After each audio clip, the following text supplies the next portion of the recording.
Analysis on those recommendations out of this Joint Intelligence Committee. But now we take you back to the same room with Mitch Fifield on another story about the National Disability Insurance Scheme.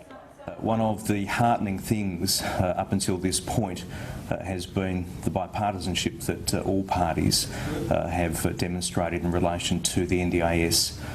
So it's extremely disappointing that today and over the past week or two the federal opposition have sought to set aside a bipartisan approach, which is one that we embraced when we were the opposition. The Federal Labor Party are seeking to cause unnecessary and baseless concern to Australians with disabilities and their families that the federal government is not fully committed to the 100% rollout of the National Disability Insurance Scheme. Nothing could be further from the truth.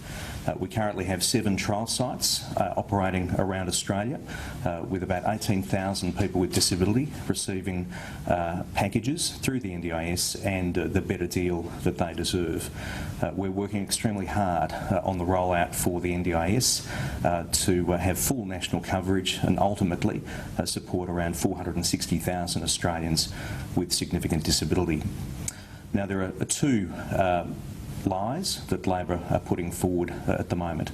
The first is that the government is seeking to do something odd or inappropriate in relation to the board of the NDIS.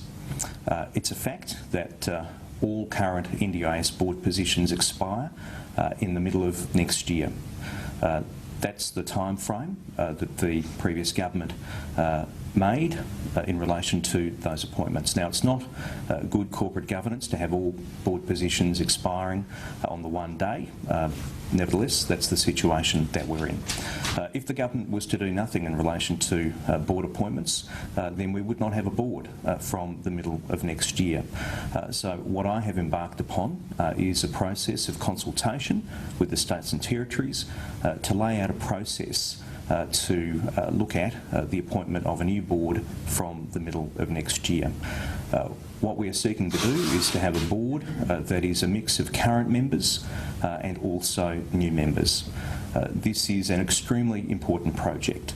We're moving from the trial phase of the scheme to full national rollout, and it's important that we take the opportunity to make sure that we have the best possible board with the right skill sets. The current board have done an extremely good job, and I want to thank them for their efforts to date. And current board members are very welcome to express interest in continuing on the board and seeking reappointment. And it's important I emphasise that we recognise the need for continuity, so the new board will be a mix of current board members and new board members. The other area where the federal opposition are being deliberately misleading is in relation to the negotiations which are currently underway with the states and territories for the full rollout of the NDIS. The states and territories currently own disability services. The Commonwealth cannot act unilaterally in relation to the NDIS, which is why I'm conducting negotiations with each state and territory to establish bilateral agreements which will lay out the plan for the rollout of the NDIS beyond the current trial sites through to full national coverage. Now, COAG set a target date of August for... Minister Mitch Fifield there.